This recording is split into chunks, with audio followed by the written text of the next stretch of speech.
tem que observar cada situação e analisar se ele contribuiu culposa ou dolosamente para ter a detecção da substância. Aliás, eu vou aproveitar a presença do Dr. Martinho Miranda aqui, já que conhece a legislação esportiva e pode contribuir também em outras discussões, não só na questão do doping, né, mas Lei Pelé, que teve mudanças recentes e é importante a gente passar isso para o nosso público. Vou aproveitar mais um pouquinho a presença do Dr. Miranda aqui. Vou aproveitar para lembrar você também, que está chegando agora, que daqui a pouco nós vamos falar do líder Corinthians, embalado no campeonato, mas que já tem 2 problemas sérios para pegar o Cruzeiro no fim de semana. Nós vamos ver, rever, vamos analisar exaustivamente o lance do Kleber ontem, o fair play, né? Aliás, vou até perguntar pro doutor Miranda o que ele acha do fair play, porque não tá na regra, mas deveria ter sido aplicado ontem no caso do Kleber. Ó, deixa eu lembrar você também que sábado o Clube da Mega pode deixar você milionário, hein? A Mega Sena toda quarta e todo sábado tá mudando a vida de muita gente e agora você não precisa nem mais sair de casa. Isso é doping financeiro, o caminho rapaz. da casa lotérica é o famoso doping financeiro. Brilhante, Felipe. Isso é mala branca. Brilhante, Felipe. Esse pode.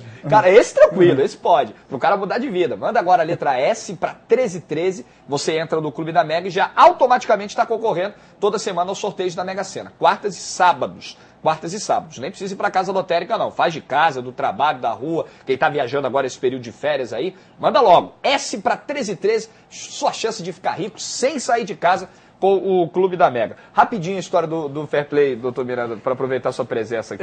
É até interessante você tocar nesse assunto, porque as pessoas também usam esse termo indevidamente, né? Se você for traduzir do inglês para o português, fair play significa jogo limpo. É, jogo justo, né? limpo. Então, o jogo limpo significa o quê? A atitude de lealdade e honestidade na escolha dos meios para alcançar o êxito na disputa.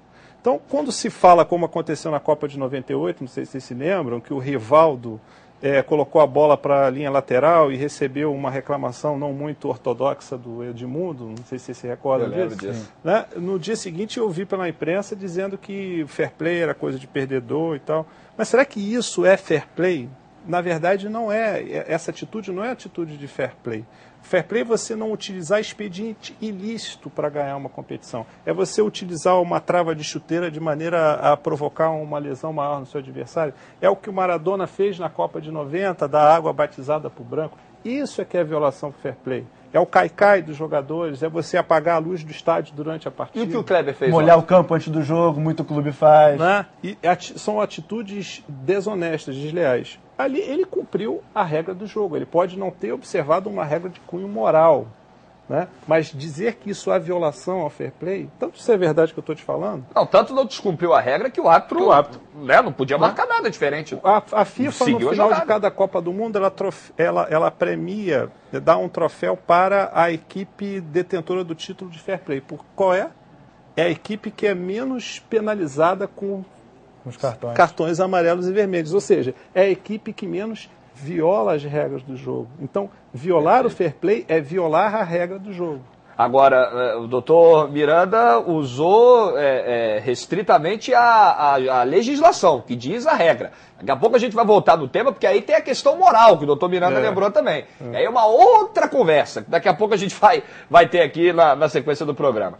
Rolim, você tinha mais um questionamento do doutor Miranda? Eu queria falar também sobre mudanças da Lei Pelé, porque parece que recentemente tivemos alterações, né? Ter o doutor Martinho Miranda aqui com a gente abre aí um leque enorme de opções, porque tem mudança na Lei Pelé, tem a dificuldade que as novas mudanças vêm trazendo para os famosos empresários, fundos de investimento. O clube ainda chama de parceiro, né? Não, eu tenho um parceiro, não sei que parceiro é esse.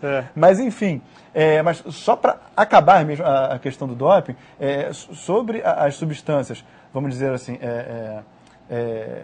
que são chamadas de drogas de farmácia, não são chamadas de drogas sociais, que isso para mim é alguma outra estupidez dizer que maconha é droga social.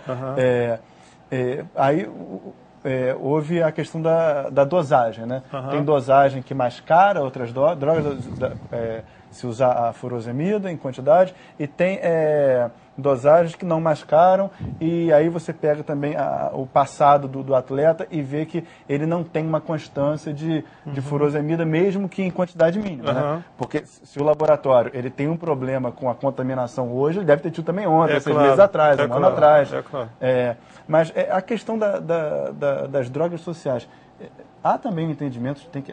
não, essa dosagem aqui realmente foi por engano. E a gente tem o Jobson, que aguarda o veredito do julgamento dele por uso de uma droga tem um julgamento dado já, aconteceu há 2 anos atrás, do tenista francês, o Richard Gasquet, que ele foi pego com cocaína, era uma quantidade irrisória, não sei o que é irrisório para cocaína, mas foi dito na época porque era uma quantidade irrisória, e ele se defendeu dizendo que ele tinha beijado uma menina numa festa e que essa menina tinha usado. E isso foi aceito, em razão da quantidade encontrada na urina dele. Pois é. E foi absolvido. Pois é, eu vou te dar um exemplo talvez até mais contundente.